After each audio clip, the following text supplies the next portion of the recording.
În această ediție vom discuta despre două cazuri de un tragism deosebit. Două cazuri care au îngrozit nu numai familiile afectate, ci întreaga comunitate.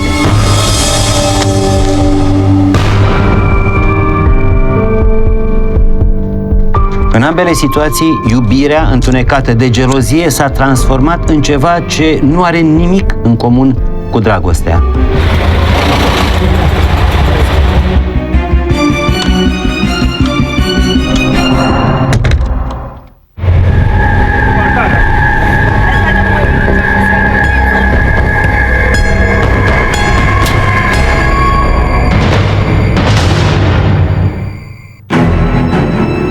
Eugen și Lucia păreau în ochii prietenilor și ai familiei un cuplu absolut normal. Cei doi s-au căsătorit pe când ea avea numai 18 ani și el 20. Anii au trecut și familia s-a mărit, astfel încât în 2008 cei doi aveau deja 4 copii.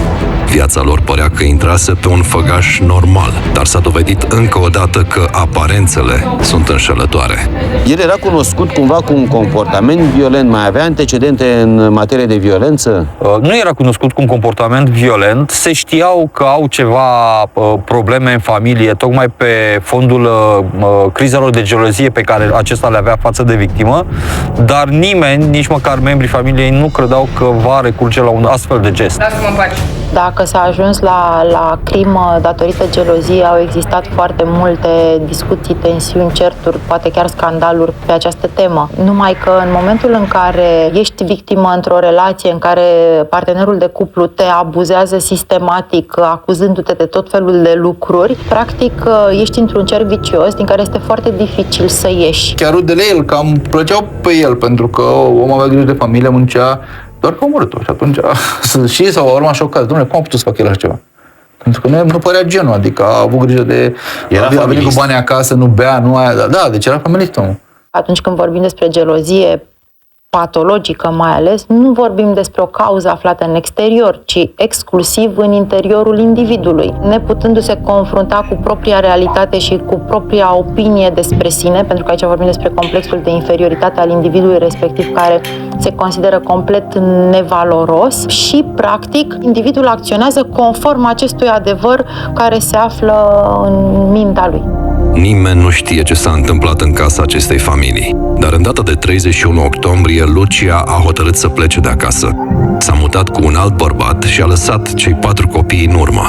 Nu se știe dacă ea a decis să-i părăsească sau el a hotărât să-i țină acasă ca un mod de a o pedepsi. El era foarte supărat pe faptul că soția părăsea domiciliul conjugal, probabil se mutase la altcineva. Cât timp a sperat că soția se va întoarce acasă și că nu își va părăsi definitiv familia, s-a îngrijit de copii, el le-a făcut mâncare, le-a cumpărat haine. În momentul în care a conștientizat că nu se va mai întoarce soția, a luat decizia să o ucidă. El a constatat că el nu poate să trăiască cu faptul că ea a plecat din relație, deci va fi a altui bărbat foarte probabil, și el nu a putut manageria acest lucru, pentru că soluția pe care el a găsit-o este menită a-i reduce lui tensiunea interioară și a-i reda liniște. După plecarea femeii de acasă, soțul a încercat să o contacteze telefonic și să o convingă să se întoarcă. Toate eforturile lui au fost în zadar. După o săptămână de așteptare, bărbatul s-a hotărât să pună capăt situației. În acest caz e treabă șocant în faptul că această crimă a fost premeditată. A fost premeditată, criminalul cunoștea locul unde lucrează soția, cunoștea care este traseul spre casă, era foarte gelos, nu accepta faptul că soția părăsise domiciliul conjugal. Nu vorbim despre gelozie ca boală psihică, orice fel de formă de gelozie, ci cea care ajunge la paroxism, care este încadrată ca gelozie patologică, delirantă. Toate trăirile lui emoționale au fost atât de intense încât au ajuns la o cotă foarte înaltă care a determinat acțiunea. Chiar premeditată, sigur că da. Lucrul ăsta este frecvent, adică nu se întâmplă neapărat ca impulsul să determine o acțiune în secunda asta, ci impulsul să determine la individ orientarea către comportamentul respectiv. Adică mă îmbrac și plec să fac răul, nu trebuie să-l fac neapărat în momentul ăsta. Luni, 8 noiembrie 2011. Pentru călătorii aflați în autobuzul 28 părea o zi ca oricare alta. Mulți făceau naveta și se întorceau obosiți de la muncă. Nu aveau nicio bănuială că urmează să fie martorii unor scene de coșmar. Lucia se urcase deja de câteva stații în autobuz. Se așezase mai în spate ca să poată sta liniștită. Omul s-a înarmat de acasă cu un cuțit mare de bucătărie, s-a deplasat, a așteptat soția la o stație de autobuz mult înainte de stația de domiciliu. S-a urcat în autobuz, autobuzul era aproape plin de oameni. A profitat de faptul că lângă soția lui nu stătea nimeni, s-a așezat. I-a cerut de 2 ori să se întoarcă acasă la familie. Până aici nu era nicio problemă. Și în acea atmosferă de autobuz calmă și cu oameni care întorc acasă de la muncă, a scos cuțitul și a aplicat câteva zeci de lovituri de cuțit.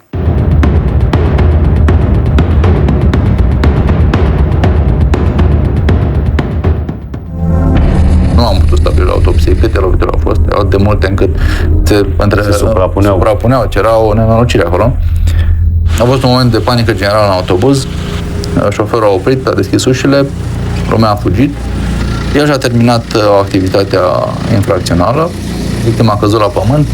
Tot autobuzul era o imagine apocaliptică cu toate geamurile și până și pe tavan sărise sângele. Furia este exact ceea ce pune el lângă pedeapsă pentru a determina un anumit comportament. Adică, conform vorbei, nu ești a mea, nu ești a nimănui. Da? Și te pedepsesc în felul acesta, determinându-ți o schimbare de comportament. Că nu mai vorbim despre nicio schimbare de comportament, ci despre crimă, adică despre imposibilitatea de a mai avea un vreun comportament. Asta este situația de moment, dar sunt convinsă că în antecedente au existat multiple alte momente în care el a făcut corecția comportamentului soției cu ajutorul violenței. Călătorii îngroziți i-au cerut șoferului să oprească mașina. Unul dintre ei a sunat imediat la poliție.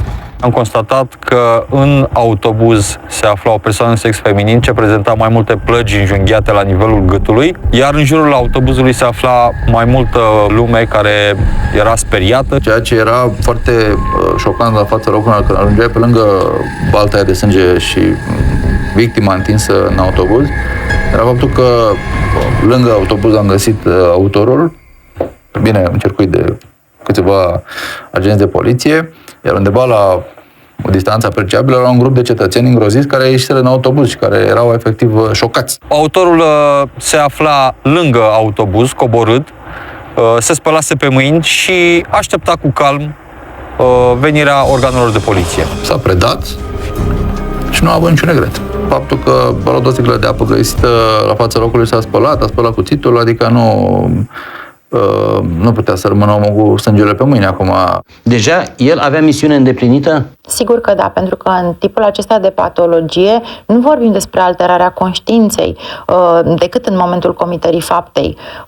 Faptul că el a dorit să-și pedepsească soția așa, să arate cine este cel puternic și să pună capăt așa zisei suferințe interioare determinate de comportamentul ei, practic în momentul acela luase sfârșit. Se pare că autorul și-a asumat fapta fără a avea regrete. Chiar mai mult, din câte mi-aduc aminte, a declarat că decât victima să nu fie cu el, mai bine fără. Să nu mai fie deloc. Să nu mai fie deloc, da. Din punctul meu de vedere, pe lângă această crimă oribilă care a fost săvârșită, problema a urmat după. Pentru că ne-a spus că ar trebui să meargă cineva acasă care are 4 copii. Ce vârste aveau copiii? Din când mi-aduc aminte, fiica cea mare avea 13 ani, mai era un copil de 10 ani, de 4 ani, 2 ani, ceva genul ăsta. Diferența era foarte mare de vârstă între ei. Și grație acestei întâmplări premeditate de către criminal, a lăsat copiii pe drum. Procurorul a fost nevoit să găsească în scurt timp o soluție pentru copiii rămași singuri în apartament. Stabilisem la un moment dat cu protecția copilului ca acei copii să rămână în apartament în îngrijirea unei mătuși. A venit femeia respectivă și a spus că nu mai poate să aibă grijă de copii, avea și ea copiii ei. Nu am reușit să ținem împreună, din păcate au fost duși înspre unități de asta de protecție a minorilor, însă fiind de diferențe mari de vârstă, nu au fost duși împreună, familia a fost spartă. Este clar că mediul în care au crescut cei 4 copii nu a fost dintre cele mai echilibrate, dat fiind deznodământul acesta. Putem să ne gândim că există o istorie de familie în care s-au petrecut tot felul de comportamente abuzive, cel puțin. Sigur că optim este ca copiii să trăiască împreună, frații să trăiască împreună și să evolueze împreună. A urmat o altă traumă pentru acești copii. Odată că și-au pierdut părinții, unul a intrat în mormânt, celălalt în pușcărie, și ei au fost separați. Din punct de vedere, asta e adevărata traumă, faptul că un asemenea om care să vede o asemenea faptă nu vede dincolo de vârful cuțitului. El nu se gândește, sau dacă se gândește, nu-l interesează.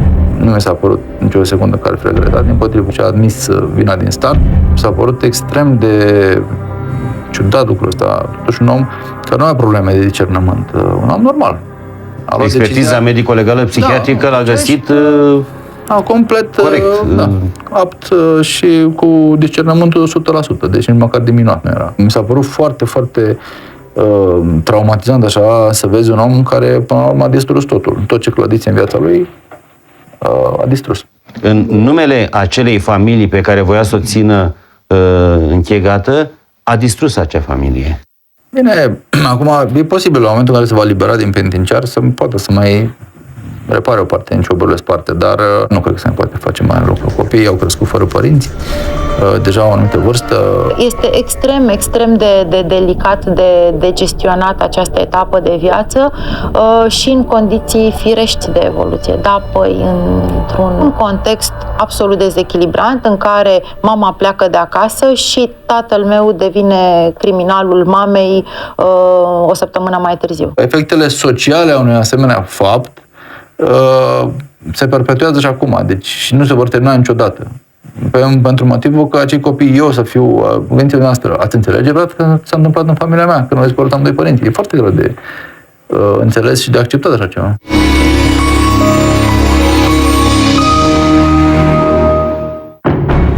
Septembrie 2014. Polițiștii de la Serviciul Omoruri din județul Ilfov sunt anunțați că la dispensarul din Mogoșoaia a avut loc o crimă. O asistentă medicală de doar 38 de ani zace răpusă de 59 de lovituri de cuțit. Cel care i-a pus capăt vieții e nimeni altul decât omul care i-a stat alături aproape 2 decenii. Am primit telefon de la asistenta comunitară că Lili a fost omorâtă. George a omorât-o pe Lili. Nu mi-am imaginat că poate să fie adevărat și am venit, bineînțeles, imediat. Și zic, unde este? Era, bineînțeles, poliție, salvare, tot. Au luat-o, au dus-o la spital și atunci, când și-a dat seama că eu realizez, a început să țipe la mine. E moartă! În anii petrecuți împreună, cei 2 soți au divorțat de mai multe ori și tot de atâtea ori s-au împăcat. Ultima despărțire părea a fi definitivă pentru tânăra femeie. În ultimele 2 luni se mutase la părinți. Partenerul de viață însă nu accepta acest lucru. Ultima dată când au divorțat, el a amenințat cu omoară. Deși divorțul a fost la notariat pronunțat în mod civilizat. Au fost de acord amândoi să divorțeze. Ulterior, însă, ea și-a creat o legătură cu un tânăr, după părerea mea, spre a-i face în ciudă fostului soț, care arăta bine și care a avut mai multe iubite și ea a suferit. Au avut anumite conflicte, dar nu violente. Se limitau doar la certuri, reproșuri, dar niciodată nu s-a recurs la agresiuni fizice. Soțul era comerciant. Avea o activitate destul de intensă și din care și producea sume de bani importante. Deci nu problemele materiale au stat la baza acestui conflict. Nu. Problemele conjugale. Avea acea percepție obligatorie a deținerii destinului persoanei de lângă el. El considera că este stăpân absolut. Dacă pe fondul acestei probleme apare divorțul, nu înseamnă că se rupe și legătura emoțională, atașamentul. Femeia s-a plâns de mai multe ori colegilor de serviciu că soțul ei o jignește, o scuipă și o tratează ca pe o servitoare. Lăsam în mizerie în urma lui. Da, o jignea în toate felurile, dar fiind faptul că a fost amenințată că o omoară, a avut loc un proces în care lui i s-a dat un ordin de restricție de a se apropia de ea cu 500 de metri. Nu a încercat să se apropie de ea, a venit să stea de vorbă cu mine, să-mi spună, să o conving să meargă acasă, pentru că el nu-i va face nimic, dar nu se poate descurca ca bărbat. Și am spus că eu nu pot să-i spun așa ceva. Părea un om civilizat, a făcut facultatea de litere în limba germană, deci nu era un om prost. Pe timpul cât acest ordin de restricție a fost valabil, soțul l-a încălcat? Soțul nu a încălcat ordinul de restricții și mai mult, acesta a încercat cumva să restabilească relația cu soția sa, dar aceasta nu a mai fost de acord. V-a spus cumva că se simțea urmărită? Nu mi-a spus mie. Unei asistente i-a spus, până la urmă ăsta o să mă omoare. Există momente în care poate să apară un pericol iminent din partea unui asemenea agresor pe care, din păcate, noi nu le putem identifica. Ele pot să apară într-o dimineață, putea să se întâmple pe stradă, putea să se întâmple în mașină, putea să se întâmple oriunde. Pentru că odată ce decizia de suprimare a vieții a fost luată, nu rămânea decât trecerea la punerea în act acestei decizii. În după-amiaza fatidică, asistenta medicală vine la dispensar ca de obicei. Nimic nu prevestește că este ultima zi din viața ei. El a închiriat o mașină de Giurgiu, a păzit în spatele primăriei, care este vis-a-vis și nu sunt decât 50 de metri, nu 500 de metri. A pândit momentul în care ea a rămas singură în cabinet. Ea vorbea cu iubitul ei la telefon și era îndreptată cu fața spre fereastră. El a pătruns, profitând de momentul când nu era nimeni.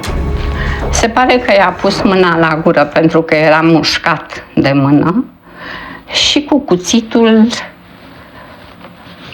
l-a împlântat în ea de foarte multe ori. I-a aplicat acestea 59 de lovituri de cuțit pe tot corpul. Este vorba de o furie acumulată, care de cele mai multe ori este oarbă, individul lovind la întâmplare sau agresând partea corpului care l-a deranjat sau pe care o consideră vinovată. Deci a avut o moarte îngrozitoare, după care i-a tăiat gâtul, avea un păr lung, frumos. Era o fată foarte frumoasă și din punct de vedere sufletesc și fizic. Și s-a scurs tot sângele normal, deci acolo a fost găsită. Eu nu am avut puterea să intru să o văd atunci. Modul în care a fost comisă fapta nu a permis nimănui să intervine, să sară în ajutorul femeii? Nu, pentru că victima noastră era singură în cabinetul medical. Ceilalți colegi ai ei, știindu-l pe soțul ei, i-au permis accesul și cumva i-au lăsat să discute, că se știa de problemele pe care le aveau. Imediat după comiterea crimei, ucigașul își sună fiul, îi spune că i-a omorât mama și dispare. L-a sunat pe băiat și a spus, vină repede la dispensar, că am omorât-o pe maică-ta, am omorât și eu, actele toate sunt la locul lor, ai grijă de bani. A venit hotărât să comită fapta, a existat premeditare, nu a fost un conflict spontan. A existat premeditare clar, mai ales că în autoturismul autorului am descoperit fotografii și mai multe materiale pe care acesta le efectuase ca urmare a unei supravegheri a soției sale. Respectiv, erau fotografii în care erau înfățișate soția și actualul iubit. Foarte multe persoane, și de sex masculin și de sex feminin, nu reușesc să înțeleagă că acea persoană a intrat într-o altă relație, într-o altă viață și nu acceptă acest lucru. Încep să le urmărească, obsesiile se adâncesc în fiecare zi, în condițiile în care mai apar și fotografii sau imagini în care persoana iubită este văzută împreună cu noul partener, apare o stare reactivă, o stare de furie, de agresivitate, care poate să aibă ca finalitate ceea ce s-a întâmplat în cazul nostru. Motivația lui nu a fost aceea unui detectiv. El a vrut să vadă cu ochii lui și faptul că a făcut fotografii ne arată cât de profundă era obsesia lui pentru această femeie. El dorea să aibă probe materiale cu privire la această relație. De ce? Pentru că trebuia să-și hrănească obsesia în mod permanent. Polițiștii îl caută pe criminal, dar fără succes. Abia a doua zi primesc o informație care a dus la depistarea acestuia, dar era prea târziu. Autorul a fost depistat după aproximativ 2 zile, fiind găsit spânzurat de un pod rutier pe raza orașului Chitilă. A fost descoperit inopinat de un pescar. După comiterea unei asemenea agresiuni de o intensitate și răbufnire maxime, la un moment dat câmpul de conștiință se deschide și omul realizează ceea ce a făcut și din acel moment trebuie să găsească o soluție. Pe măsură ce devin conștienți de oroarea pe care au făcut-o, caută să scape de această presiune și atunci tind să săvârșească un suicid și să iasă din scenă cu totul. După ce a doua zi dimineața el a fost găsit spânzurat și la autopsie s-a descoperit că avea bromazepam, vreo 30 de tablete emisise de bromazepam, deci oricum ar fi făcut un stop cardiorespirator. Eu simt că ea există pentru că n-a dorit să moară, deci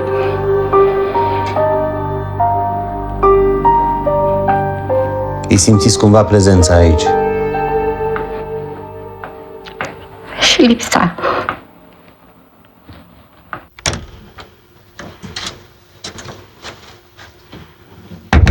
Mintea răvășită de gelozie și sentimentul de proprietate dictează comiterea crimei indiferent de locul în care se găsește victima. Se pare că nimic nu-l poate opri pe un asemenea monstru, nici măcar prezența călătorilor într-un autobuz sau prezența colegilor de serviciu ai victimei.